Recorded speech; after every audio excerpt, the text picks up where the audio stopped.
Okay, look, I know 4x3 is kind of off-putting, but I've been wanting to make the Snyder joke for a while, and what better time than talking about a game from the 80s? A copy of Super Mario Bros. Just sold at auction for $660,000, which is not only a lot of money, but is also a new record for the highest dollar amount a game has ever sold for, leading to, I think, a bunch of people probably asking, why? So let's actually walk through how this can happen. Now, to begin with, if you've ever looked at any kind of used copy of an old game, especially something like Super Mario Bros., you've probably seen it at retro stores or searched for it to buy online, and the prices obviously have never quite exactly hit this level. In fact, there's a number of different websites you can use for tracking the kind of average value a game sells for, and looking up Super Mario Bros. For the NES specifically, you'll find that loose copies go for as low as $12, with nice new sealed copies going as high as $800, not even breaking 4 digits. And the whole reason why an individual copy like the one being talked about in the news has to do with grading. Now, I'm gonna go ahead and assume that not everyone watching this video is super into retro game collections, so let's kind of just break down the whole setup of what it takes to buy a retro game and what exactly grading is. So, to begin with, whenever you've tried looking for a used copy of a game, you've probably noticed different terms being used to describe the condition it's in. 3 of the most popular being loose, CIB, and new or NBO. Loose is when a game is just the game by itself. It should be running, it might not necessarily be in pristine condition, but it's a working copy of the game by itself, and this is normally the cheapest way to buy something.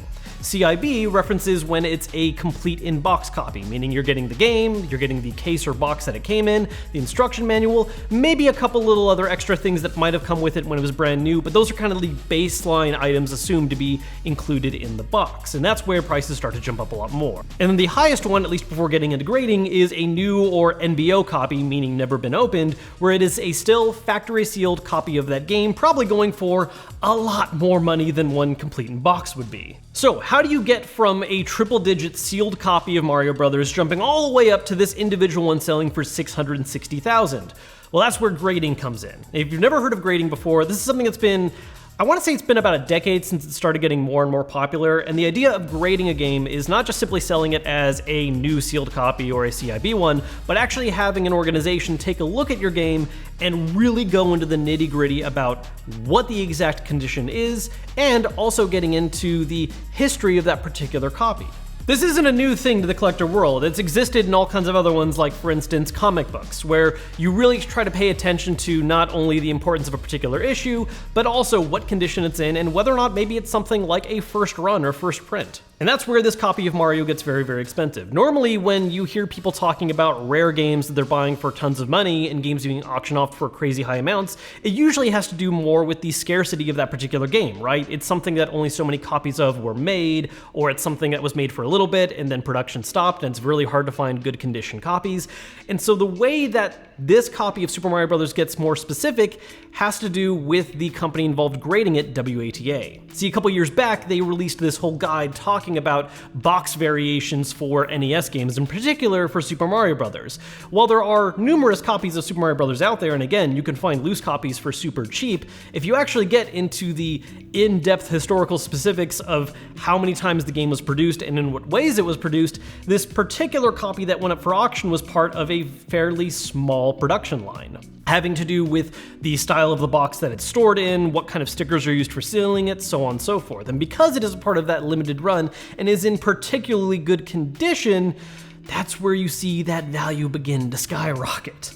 Now, I'm gonna be honest, me personally, I've never actually really cared about this form of collecting. I just like having a copy of the particular game that I care about and having access to the content and storytelling. Not to begrudge anyone who does get into this level of collecting, but it's really interesting to see how what really matters here isn't just what the game in question is, but the story and history behind its particular existence. And you can even take a look at the listing for this particular copy. I'll have it linked down below. And there's some information it hides, like the sale price if you don't make an account, even though everyone's already talking about how much this one went for. But you can see the listing itself and the information provided, and that's the exact kind of stuff it focuses on. Talking about how the hang tab on it is one of the best conditioned ones they've seen, and how it's a part of this fourth wave production of the box that uses a particular sticker type before another one was used, and that it's actually a limited commodity as far as that particular copy of the game goes. Whether or not you think it's worth paying that much money for a copy of a game like Super Mario Bros., I think it's really interesting to look at how this market exists science and that degree of specificity in history is being used to justify the value reaching that level. And it really starts to make me wonder how much we're going to see that apply to later games. I'm not going to pretend to be some kind of expert analyst that is able to figure out what the next high value thing is going to be like this, but it is really interesting to consider how much this game is now sold for and what might be the next thing to even top that further. And not only that, but is this something that is going to be unique to that particular generation of games, or are we going to see some things that even come out today or as recent as a few years ago equal these same kinds of rarity? I mean, really, think about it. Part of the reason why this game is hitting the value it is because it's happening to hit this perfect cross-section of something that is a popular, historically important game, but figuring out a way to market this particular copy of it as something that is scarce, both due to the condition that it's been maintained in and because of what production line it was a part of.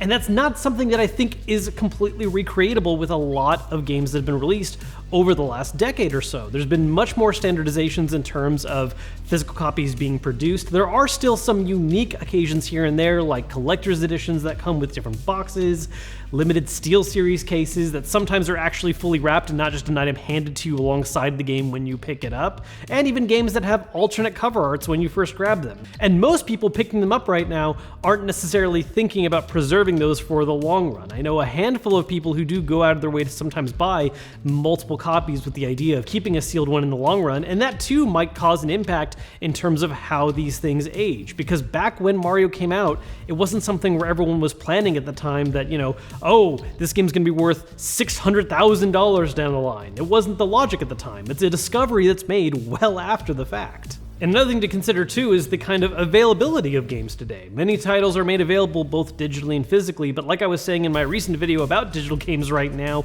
that doesn't necessarily matter. There's lots of games that have been made available in a digital form that's affordable, and yet the physical version of them still ends up going for lots and lots of money because of this perception of the physical scarcity of it, especially those that are in good condition. It becomes less and less about the product itself, which still does have a degree of value. There is, of course, going to be more attention paid to a game that is something people enjoyed or think is historically significant, but the other thing that's really driving that price up is how difficult it is to find in a particular form.